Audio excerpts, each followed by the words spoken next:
Om Swastiastu. Halo Sobat Empu Kuturan, kembali lagi di Empu Kuturan TV ya, dalam podcast Empu Kuturan bersama saya Satya Gori. Dan tentunya kali ini saya bersama gestar saya yang luar biasa sekali ya, ada Pak Parta nih, luar biasa. Kenalan dulu dong Pak sama Sobat Empu Kuturan ya. Ya, boleh. Oke. Namanya Bapak? Oke, ya. Jadi terima kasih ya Empu Kuturan TV sudah mengundang kami ya di Prodi Hukum Adat. Jadi sebelumnya saya ingin memperkenalkan diri dulu ya. Jadi nama saya Gede Agus Suparta, biasa dipanggil Parta kalau di kampus. Ya tentunya saya di sini bertugas sebagai dosen pengajar dan saat ini diberikan tugas tambahan sebagai PLTK Prodi Hukum Adat. PLTK Prodi Hukum Adat ya Pak ya? Betul. Oke. Mungkin bisa nggak sih Pak dijelaskan apa isi itu Prodi Hukum Adat Pak? Biar nanti sesuai itu pada tahu hukum adat itu apa sih sebenarnya. Oke, kok pagi-pagi bahasannya berat ya? Ya, nggak apa-apa Pak, biar semangat Pak. Oke, ya tentunya hukum adat. Jadi Prodi Hukum Adat ini merupakan salah satu prodi baru yang ada di Sekolah Tinggi Agama Hindu Negeri Empu Kuturan Singaraja. Jadi Prodi Hukum Adat ini memang dibuka dalam artian dengan kita sebagai base culture kita, ya tentu negara kita nggak bisa memungkiri ya bahwasanya Indonesia itu kaya dengan adanya adat istiadatnya. Iya, benar sekali. Jadi dari adat istiadat ini tentunya berkembang sebagai suatu kehidupan masyarakat dan bahkan warga negara Indonesia itu sendiri. Tentunya dengan adanya Prodi Hukum Adat ini memberikan suatu wadah untuk pembelajaran ya bagi generasi muda untuk lebih mengenal adatnya, ya, kemudian mengenal jati dirinya. Nah, tentu kadang-kadang kita berpikir berbicara hukum adat itu seolah-olah pasti Bali gitu kan. Nah, sebenarnya tidak seperti itu. Jadi hukum adat ini justru sifatnya nasional, ya, dan sudah diakui oleh undang-undang, ya, dalam pasal 18B Undang-Undang Dasar 1945. Adat ini memiliki tempat yang memang harus dilindungi dan diberikan setiap daerah ya memiliki apa ya istilahnya itu diberikan kewenangan untuk mengelola desanya, terutama desa adat sendiri. Nah, tentunya dengan keberadaan hukum adat di sini bisa memberikan apa ya wahana baru bagi mereka yang ingin belajar dan ingin melestarikan adat itu sendiri. Apalagi kalau kita di Bali salah satunya. Jadi di Bali itu sangat kental ya, nampak sekali yang namanya adat. Iya. Nah, jadi disinilah peran kami sebagai Prodi Hukum Adat untuk memberikan kesempatan kepada generasi muda untuk sama-sama belajar di hukum adat. Oke. Jadi hukum adat itu lebih ke mempelajari tentang adat istiadat. Itu secara nasional gitu ya Pak ya? Tidak dikatakan seperti itu, tetapi dalam secara generalnya ya, mungkin akan nampak seperti itu. Oke. Ya. Mungkin bisa nggak sih Pak, kenapa siswa-siswa yang mungkin nantinya akan bergabung di Empu Kuturan itu, kenapa harus memilih hukum adat dan kenapa dia harus juga mempelajari itu Pak? Ya tentu dengan adanya kampus ya yang memiliki kurang lebih 15 prodi ya. Jadi ada mungkin agak bingung nanti ya teman-teman kita yang baru lulus SMA untuk memilih prodi apa sih yang bagus atau yang tepat. Tentunya semua prodi itu kan bagus. Nah, sekarang bagaimana dikembalikan ke minat dari generasi kita. Minat diri sendiri ya Pak ya, benar sekali. Tapi kalau dikatakan apa sih lebihnya kalau belajar hukum adat? Ya tentu kalau kita memang punya cita-cita, mau memberikan pelayanan kita kepada negara, apalagi kepada desa kita. Apalagi kalau orang Bali kan jelas kita hidup mati dan berkehidupan itu pasti dekat dengan adat di Bali ya. Nah tentunya dengan belajar di hukum adat di sini rekan-rekan sekalian itu bisa tahu dan memahami bagaimana sih adat kita.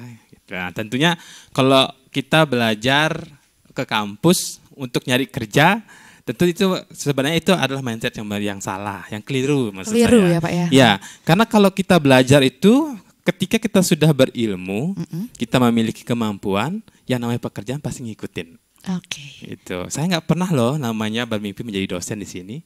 Saya yang saya tahu hanya belajar, dan ternyata alam pun mengarahkan saya ke sini untuk menjadi dosen. Nah, jadi mungkin orang menganggap, hukum adat saya mau jadi apa ya gitu. Kalau hukum adat ya kalau mikir gitu agak sulit ya. Iya. Karena kadang-kadang orang mendengar adat itu seolah-olah agak kuno. Iya, hal yang biasa gitu ya, Pak hal ya. yang biasa, Benar tidak sekali. kekinian Iya. gitu. Apa yang bisa dikerjakan di adat dengan hukum adat lagi kan gitu. Nah, tentunya di sini peluangnya sangat banyak. Ya, apakah nanti beraktivitas di kegiatan dinas apapun itu, terutama di dinas kebudayaan ya. Iya. Kita ada di sana saya lihat ada satu bidang yang membidangi tentang adat. Nah, itu menjadi satu peluang gitu untuk bekerja kalau memang mindsetnya untuk kerja ya. Iya. Kemudian kalau dicari kita di Bali yang memang mungkin mengembangkan yang namanya pariwisata. Nah, pariwisata tanpa adat gimana? Nah, tapi kita lah yang hukum adat ini yang menjaga bagaimana supaya adat kita tetap lestari. Jadi banyak sekali sebenarnya hal-hal yang unik yang sekiranya menarik untuk dipelajari di hukum adat. Iya, benar sekali Pak ya. Banyak sekali hal-hal unik yang bisa kita pelajari di hukum adat ya. Mungkin selanjutnya itu kan di Stampu Kulturan nih Pak ya, ada yang namanya prodi hukum Hindu, hukum adat. Apa sih yang membedakan itu? Dispesifikan itu seperti apa sih Pak? Ya, dari namanya sudah kelihatan ya cirinya ya. Iya, ada hukum Hindu, ada hukum adat. Nah, tentunya kemarin juga ada rekan kami yang memberikan penjelasan tentang hukum Hindu ya. Nah, kalau hukum Hindu sebenarnya di sana 80% itu ada belajar tentang hukum positif juga. Nah, untuk membedakannya tentu kalau hukum Hindu jelas secara sumbernya ya adalah dari pustaka-pustaka Hindu. Ya, apakah itu Manawadharma Sastra, Weda, ditambah dengan hukum positif. Nah, sedangkan di hukum adat selain dia ini sudah diakui secara nasional, sudah jelas hukum adat ini tidak lepas dari bagaimana sumbernya, yakni konstitusi kita, undang-undang. Itu sangat jelas diatur oleh negara. Nah, yang mungkin terkadang orang sulit membedakan, khususnya di Bali ya, mana adat, mana agama. Iya. Nah, karena dia kayak satu logam yang apa ya, satu sisi beriringan ya Pak ya, beriringan. Gitu. Nah, di Bali ini sangat apa ya, sangat berbaur ya antara agama dan adatnya. Adat, makanya kadang-kadang apa sih bedanya hukum adat, hukum Hindu gitu, soalnya dia berbeda. Oke, memang dia akan nampak berbeda, tapi di sini sumbernya yang berbeda, ya. Sumbernya. Nah, kalau hukum Hindu jelas dong berasal dari pustaka-pustaka Hindu suci. Ya. Nah, kalau yang hukum adat jelas dengan konstitusinya, apakah itu undang-undang, perda, kemudian peraturan gubernur. Nah, jadi diatur oleh itu. Pasal-pasal ya. Pasal-pasal. Ya. Jadi kalau hukum Hindu kita ngomongin sloka-sloka. Kalau hukum adat kita pasal-pasal. Okay. Tapi di hukum Hindu juga mereka Ada belajar pasal-pasalnya juga. Ya, betul. Oke. Nah, lulusan hukum Hindu itu prospek kerjanya kan tadi sudah Bapak sebutkan ya, salah satunya itu kerja di Dinas Kebudayaan. Betul. Iya. Selain itu apa sih Pak?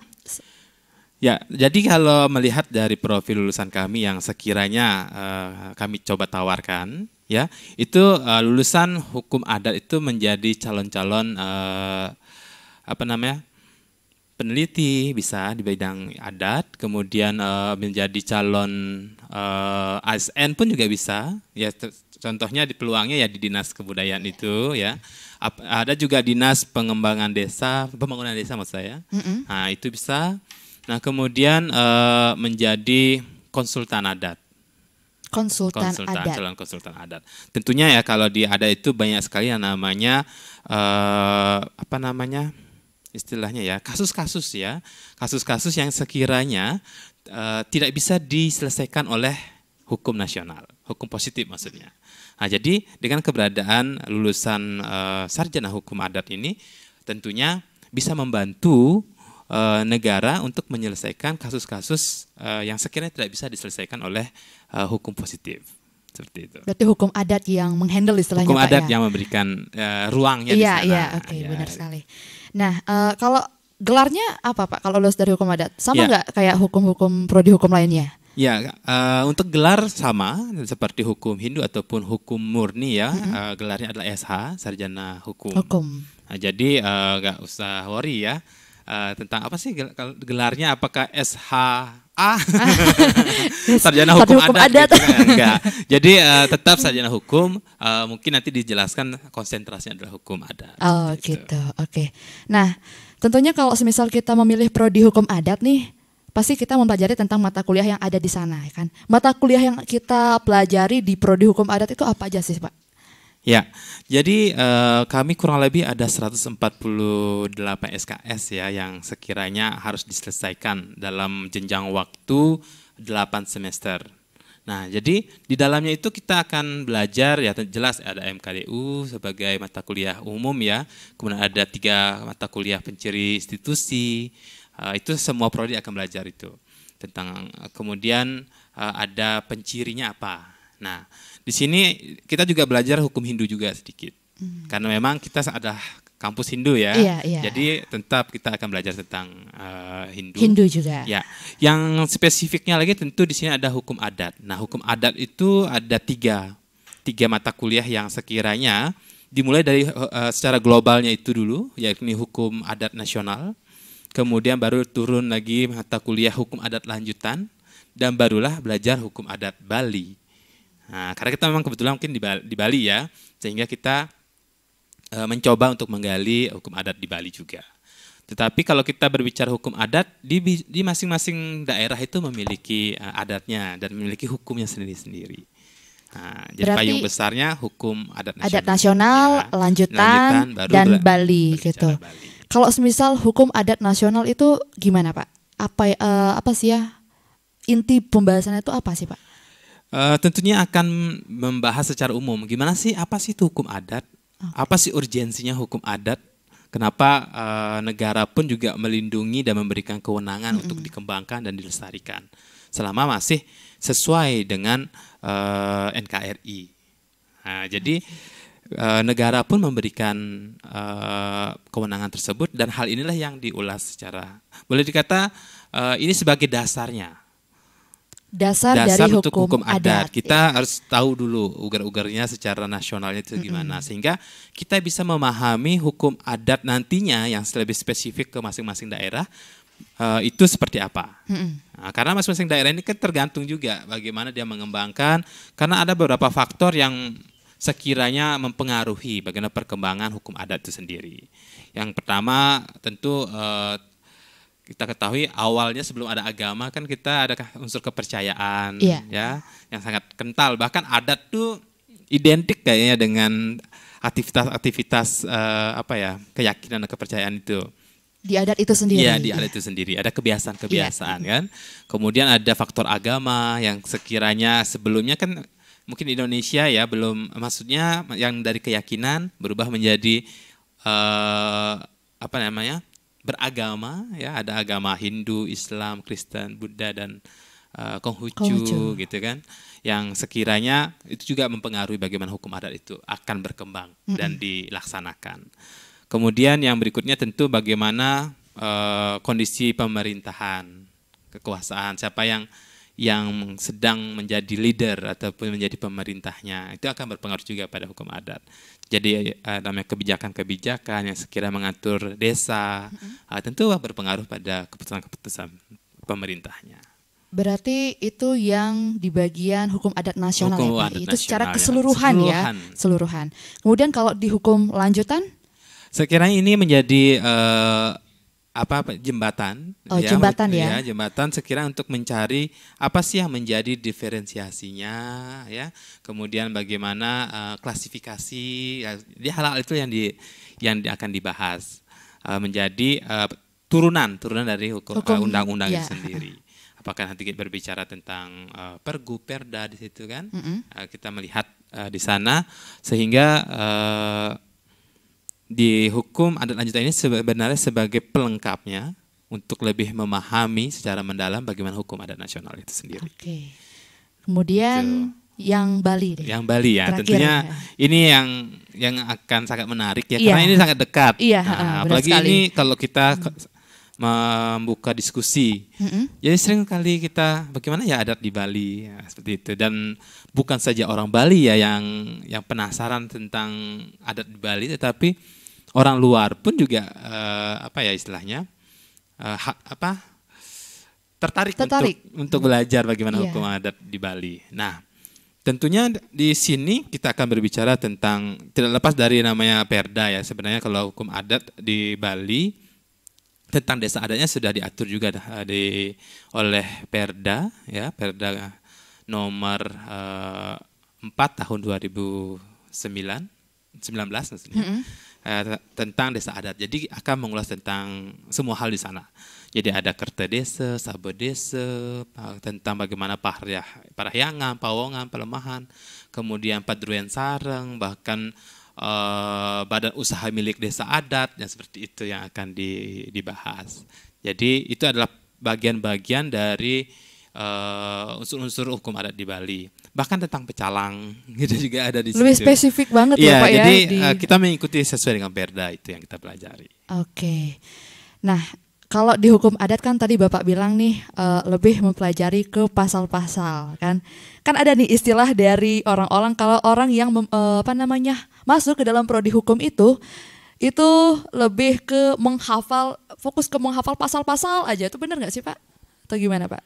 Sebenarnya kalau kita lihat, kalau menghafal mungkin nggak mungkin ya gitu ya. Tetapi banyak tidak, ya soalnya ya. Banyak soalnya. Panas otaknya. Ya bisa mekudus dia. Bahkan kalau ditanya bisa lupa. Nah jadi tentu benar ya kalau bahwasanya kalau namanya berbicara hukum pasti tidak lepas dari pasal. Ya tentunya ada beberapa pasal mungkin yang harusnya diketahui dengan sangat jelas. Tentu melihat kasus apa sih yang sering. Nah, jadi bisa karena biasa kan, karena terus sering diucapkan, jadi jelas hafal dengan pasal. Ingat jadinya itu. Ya Pak ya. Jadi sebenarnya nggak usah khawatir dengan menghafal pasal, tetapi mempelajari pasal itu. Karena lambat laun kan akan terbiasa Pak ya dengan pasal-pasal itu sendiri kan. Ya sama kayak kita belajar agama, nantinya sloka apa gitu kan, misalnya sloka tentang Manawa Dharma Sastra, ya jelas akan sangat melekat ya, gitu. melekat. Nah, dan juga ini adalah dunia belajar kan, tentu ada pengkondisian untuk kita terbiasa. Oh iya, benar sekali. Jadi nggak usah khawatir sih dengan harus menghafal pasal. Santai aja ya berarti Santai. ya. Untuk siswa-siswa yang mau join di hukum adat berarti nggak usah takut ya Pak ya. Betul. Jadi hukum adat itu nggak seserem namanya. Iya. Ya? Nggak seserem Jadi, itu. orang-orangnya baik itu dosennya, ya, termasuk Pak Parta. Cute kok orangnya. Cute katanya.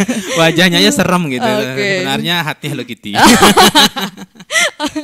Oke, mungkin Bapak bisa nggak sih Pak promosikan gitu tentang hukum adat kepada siswa-siswanya nanti yang akan join gitu di hukum adat di Stampukuturan Singaraja gitu Pak.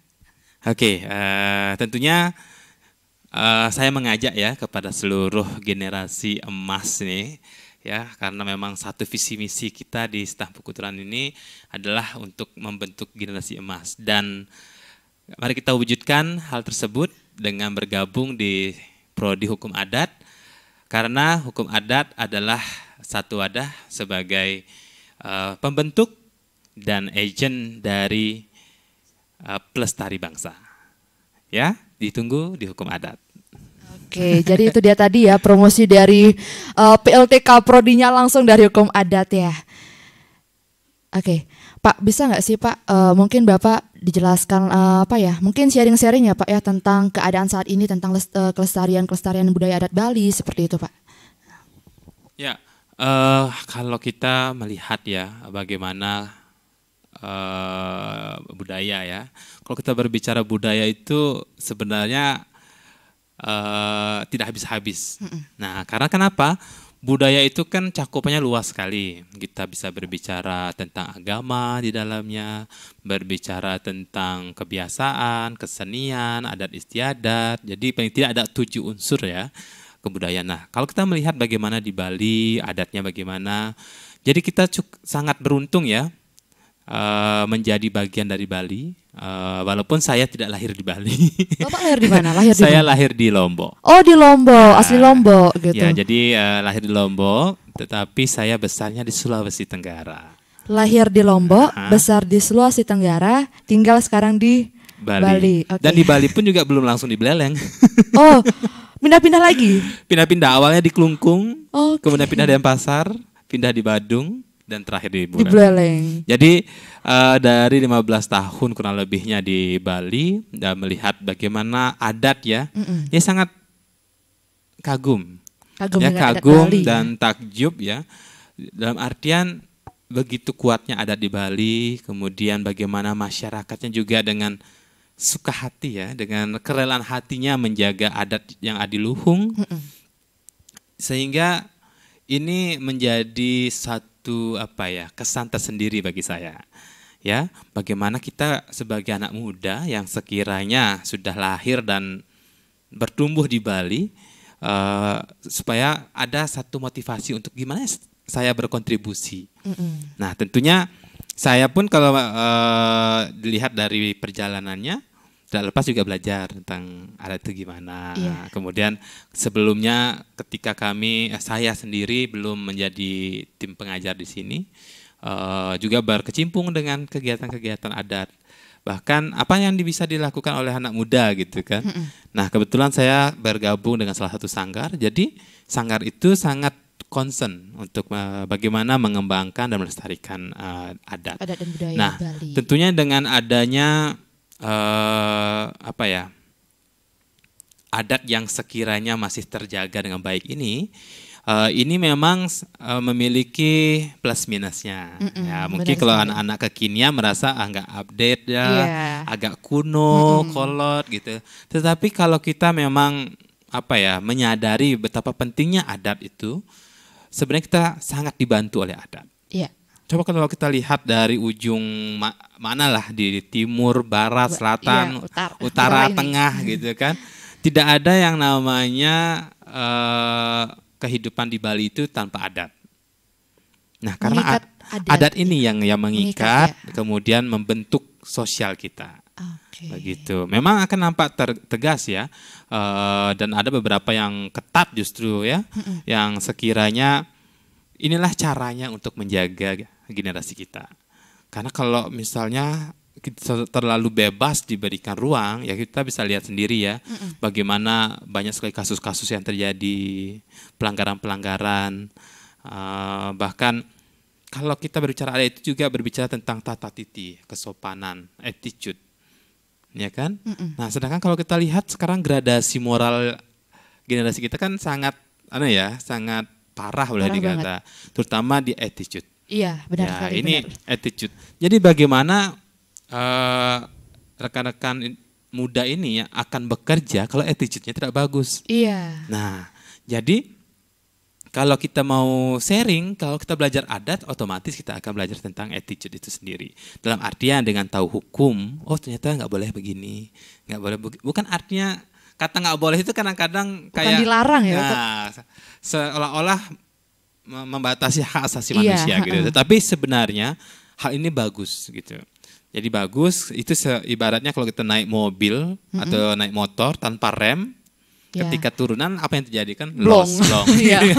Kita bisa-bisa ada jurang di depan, kita nyebur juga di sana. Nah, jadi hukum yang ada baik itu hukum positif, hukum Hindu, hukum adat ini sebenarnya sangat bagus sekali untuk rem, controlling ya, Pak controlling. Ya.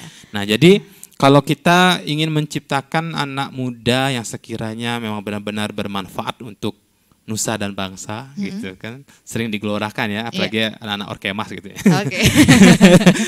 Ya, jadi ya ini gitu loh, bagaimana memang diawali dengan kontrol diri, controlling, habis itu ada attitude. Nah, tentu attitude ini menjadi concern kita bersama. Ya. Karena ini ketika menjadi bibit kecil nanti berkembang lagi di sosial, lagi berkembang dan akhirnya membentuk suatu konflik yang tentunya hal ini tidak kita bisa kendalikan. Ya, Nah, dengan melihat hal ini tentunya kita harus mengajak semua stakeholder ya untuk bisa menghindari kondisi ini. Atau karena ini sudah ada beberapa hal yang terjadi, ya kita mulai dari diri kita sendiri dulu. Sadar diri diri ya, dulu mulat gitu sarire. ya. Iya, mulat sarire, kalau mulat sarire itu sangat banyak digaungkan oleh adat. Ya, jadi kalau kita berbicara lagi Bali, mungkin 1 hari 1 malam ini nggak bakalan habis gitu. Iya, benar. Jadi karena sih. banyak sekali yang menarik dan Dari adat dari istiadat adat budaya istiadat budaya Bali ya, Pak ya. betul. Karena ini menjadi nafasnya orang Bali. Iya. Betul. Ada orang Bali kan? Iya. Asli Bali. Iya, jadi kan sangat beruntung ya bisa jadi orang Bali. Walaupun kadang orang jadi apa ya, adat itu ribet gitu kan. Karena memang generasi sekarang kan sulit ya. Maunya gampang, simple, nggak mau ribet. nggak mau ribet. Iya. Tetapi sebenarnya adat itu sebenarnya tidak ribet, yang meribetkan kan kita gitu kan ya, karena kondisi kita. Tetapi sekarang sebenarnya sudah ada fleksibel. Ada adat yang fleksibel. Contohnya kalau misalnya kita bekerja, sudah berumah tangga dan bekerja di luar, tetapi adat itu yang mengatur sudah diberikan keluasan. Jadi tidak harus hadir ketika ada undangan apa di adat harus datang. Kan sudah ada perlakuan seperti itu. Jadi tidak terlalu mengikat dan mengekang, karena manusia kan butuh hidup ya. Iya. Dan yang menjamin hidupnya Manusia itu sendiri ya. Dia harus bekerja, ada banyak pertimbangan-pertimbangan sehingga adat di Bali pun juga sudah semakin fleksibel dan nyaman sih kalau menurut saya, sangat bagus sekali. Tidak terlalu mengekang banget, mengikat banget ya, Pak, santai gitu. Kalau kita yang paham, mungkin itu justru yang sangat luar biasa gitu, yang harus kita jaga bersama. Tapi kalau kita belum paham, ya itu yang terjadi. Itu yang bikin kita apa sih gitu, ribet deh jadinya gitu ya, Pak ya. Makanya kalau mau paham dengan hukum Hindu, ya udah gabung di Prodi Hukum Adat. Oke, gitu. Kalau mau paham tentang adat istiadat, ayo gabung di Hukum Adat. Ya, Oke. Itu sih tentang Bali ya, dan itu saya nggak bakalan habis kalau kita bicara. Kalau membahas tentang Bali itu nggak ada habis-habisnya, karena banyak banget ya, Pak ya, adat istiadat tentang Bali. Oke. Nah, bisa nggak sih Pak, Bapak sharing gitu, contoh masalah ada satu aja yang bisa dikaitkan dengan pasal-pasal yang ada di hukum adat gitu, Pak? Kok saya diuji saya? Kepo soalnya saya, Pak. Karena saya nggak tahu hukum adat, saya baru tahu sekarang. Oke. Ya sebenarnya tentang pasal yang sekiranya berkaitan dengan kasus yang paling sering terjadi kan sengketa tanah ya, walaupun sengketa tanah adat contohnya. Sengketa tanah adat itu maksudnya atau, gimana, Pak? Tentang kuburan. Tanah kuburan itu kan milik desa. Oke. Nah, tentunya di sini ada pasal di Perda itu juga diatur bagaimana desa itu mengatur ya bagaimana ketika terjadi kasus-kasus ini Kerta Desa turun gitu lah, untuk memberikan klarifikasi dan penanganan lah gitu ya, supaya kasus ini tidak berlarut-larut. Dan di sini disebutkan dalam Perda nomor 14 tahun 2019 tentang desa adat itu. Ya, jadi semua sudah diatur di sana. Sehingga sebenarnya kita kalau mau melihat lebih dalam lagi bagaimana kasus-kasus itu banyak ya yang sekiranya sudah dicoba diakomodir. Nah, kasus itu kan yang membuat diri kita dan menyelesaikan diri kita sendiri. Nah, selama kasus itu belum mau diselesaikan, nggak bakalan selesai. Karena harus kita sendiri yang menyelesaikan. Gimana pun diberikan pasal ini, nah, itu akan selama memang tidak menerima, karena ada konflik itu terjadi kan, ada yang tidak menerima. Kan, gitu. Ya udah, itu akan takes time. Okay. Karena pasal itu istilahnya pondasinya, Pak. Betul. Ya, pondasinya. Ya. Oke. Apa lagi ya? Nah, tadi kan Bapak tadi membahas semisal nih setre ya, Pak ya, tentang kuburan tadi kan. Nah, itu kan kita harus izin, Pak ya, sama Kerta Desa gitu. Tentu ada desa adat di sana, ya. Yang Kerta Desa itu satu struktur di desa adat. Nah, itu strukturnya gimana sih, Pak? Ya di sana kan ada yang namanya apa namanya, ada klien adatnya, kemudian ada wakil-wakilnya kan gitu.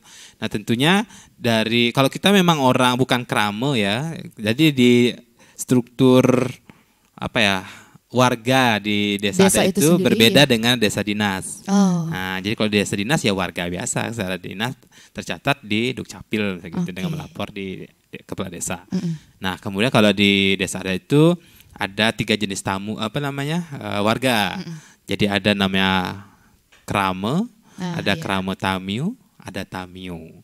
Nah jadi krame ini adalah warga asli desa tersebut. Oke. Nah, jadi yang memang yang akan menjalankan ayah-ayahan atau Nah, ya Pak ya. ya Kalau beban, semisal ya ada beban acara. desa, ada acara yang sekiranya kegiatan ada itu dilakukan dan dilaksanakan oleh warga Kramo Iya, ini. krama. Kramo istilahnya. Kemudian ada Kramo Tamiu. Nah, Kramo Tamiu ini adalah dari desa lain yang tinggal di desa tersebut, ya. Kemudian dia tergabung di dalam krame. Hanya dia tidak dibebani menjadi apa? Tidak ada kewajiban yang seperti dibebankan pada Yang diharuskan itu krame, Pak ya. betul. Nah, kalau tamiu ini adalah warga yang sekiranya hanya hadir saja dan tidak apa namanya? Maksudnya bukan hadir saja ya. Dia tinggal di sana untuk sementara. Oh, Nah, sementara jadi saja di sementara, sana. jadi dia cukup melapor sebagai warga Tamio. Hanya mungkin ngekos mungkin 1 bulan gitu. Habis itu pindah lagi, ya. gitu.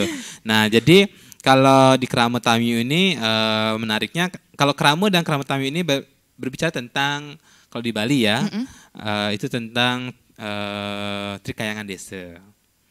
Trikayangan Ya, Desa. kayangan desa kayak apa namanya, pura desa, pura dalam, Oh, kemudian pura pusah Iya. ya itu ya. Jadi memiliki kewajiban terhadap 3 pura itu dan juga aktivitas lainnya. Nah jadi kalau Kramo ya jelas secara keseluruhan.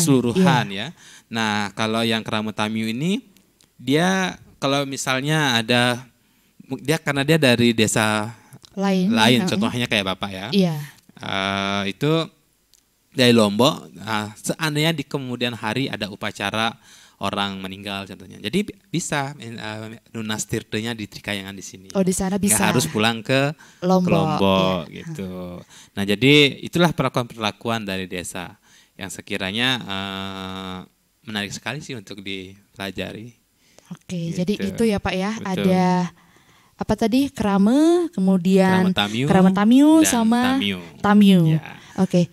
Nah, misal nih Pak, dalam satu desa gitu kan Pak ya, pasti ada kayak iuran-iuran gitu. Misalnya saya kan asli desa Tejokulat, tapi saya tinggal di desa Banyuning gitu.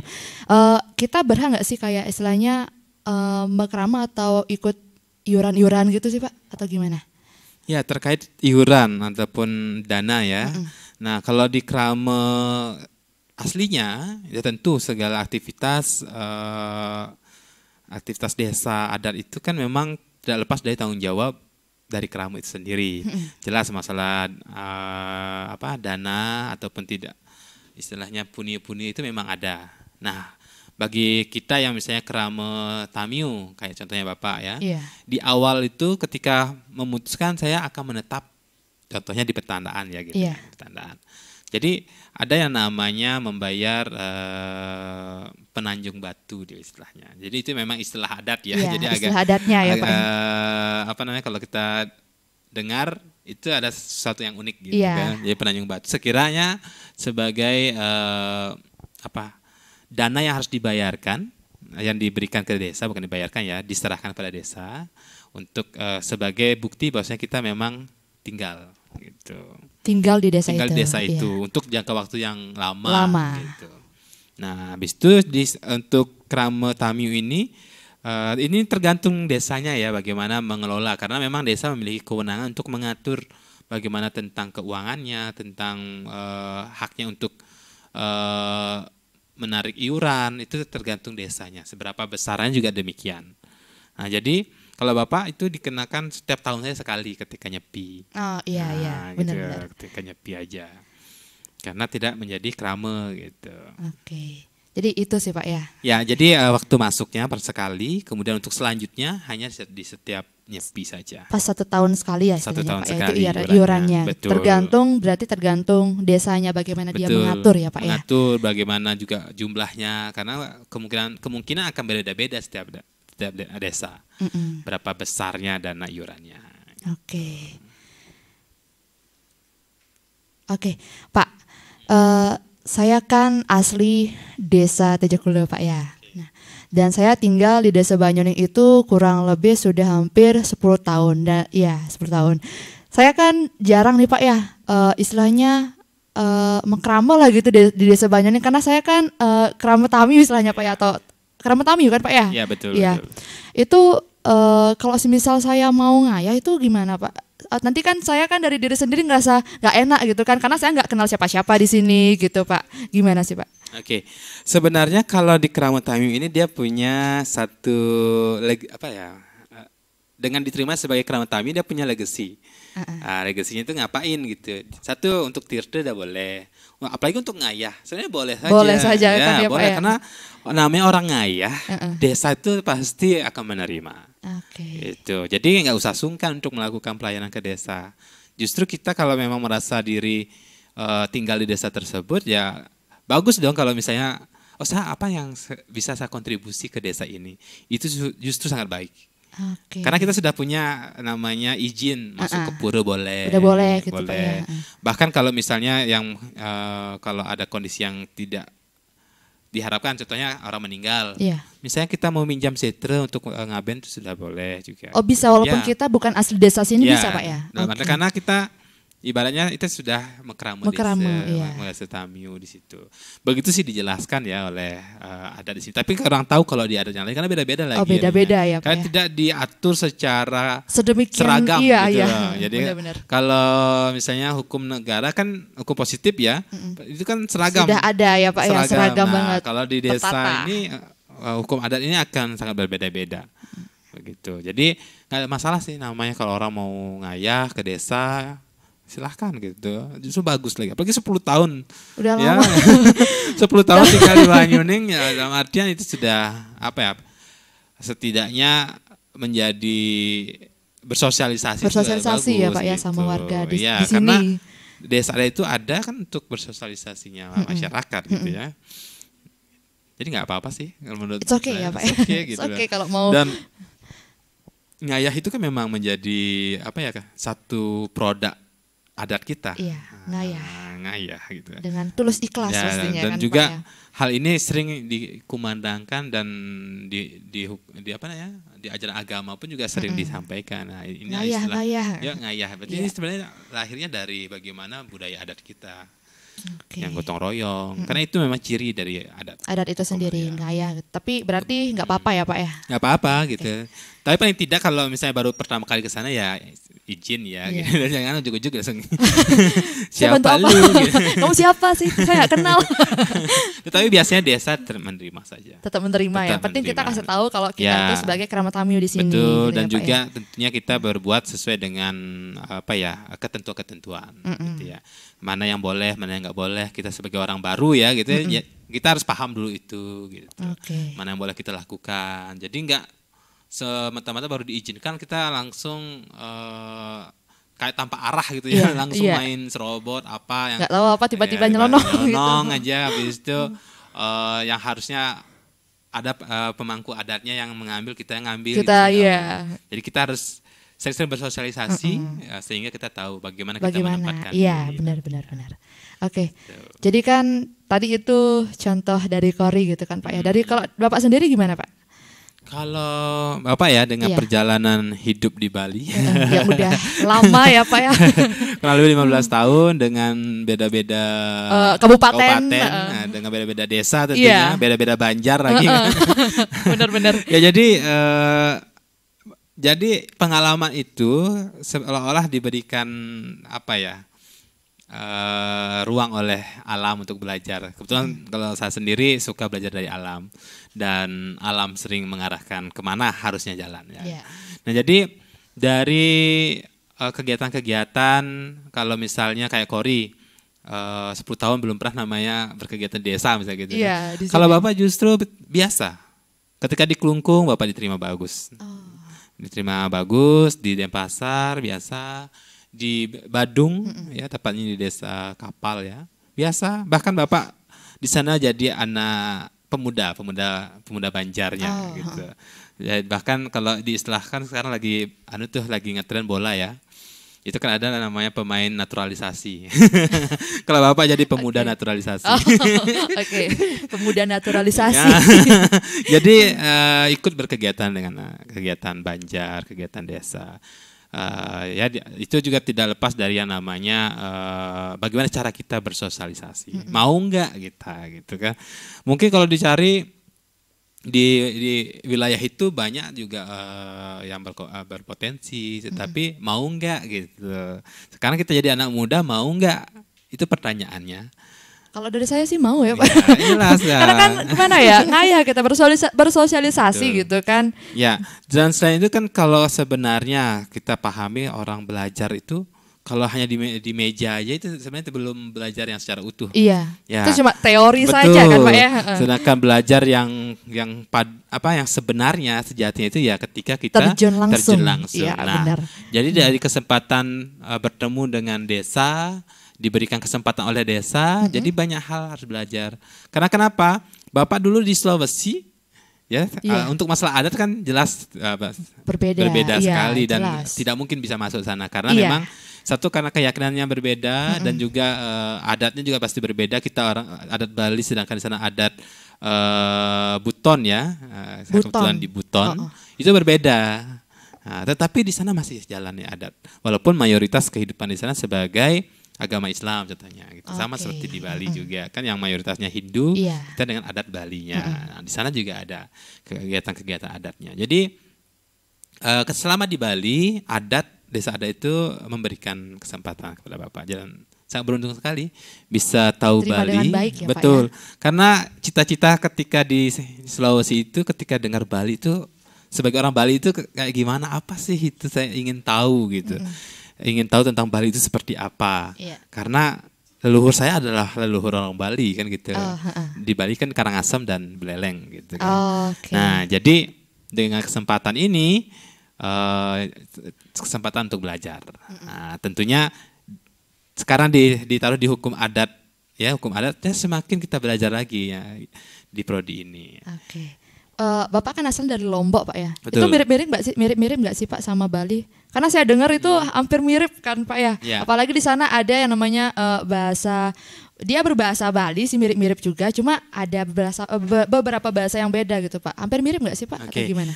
Kalau kita berbicara bagaimana masyarakat di Lombok dan di Bali yang menjadi mirip itu karena beberapa masyarakatnya itu berasal dari Bali, Oh, tinggal, tapi di tinggal di Lombok. Lombok. Nah, Oke. seperti kayak Bapak kan, Iya. leluhurnya sebenarnya orang Bali. Orang Bali, tapi tinggal di Lombok. Ya, jadi leluhurnya Bapak itu dari Karangasem. Nah, dari zaman-zaman dulu sekali tinggal di Lombok, sehingga budaya yang ada di Bali juga berkembang di Lombok. Lombok, iya. Ya khususnya kayak di kota Mataram, apalagi mereka yang beragama Hindu ya, Iya. itu sangat mirip sekali dengan Bali.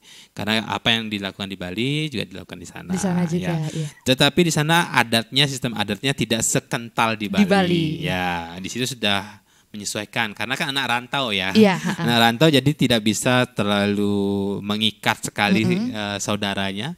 Jadi bagaimana justru merangkul saudaranya dengan baik Baik gitu. di sana. Nah, oleh karena itu di situ yang berbedanya. Kalau samanya ya tentu karena dia beragama Hindu ya hampir mirip-mirip. Iya. Kemudian berupacara juga mirip-mirip gitu. Jadi ya di situ kemiripannya. Dan di sini kan ada beberapa Lombok dan di Lombok itu ada beberapa suku juga gitu kan. Nah, yang aslinya sih suku Sasak di sana. Oke. Ya. Karena kebetulan Kori punya teman Lombok juga. Oke.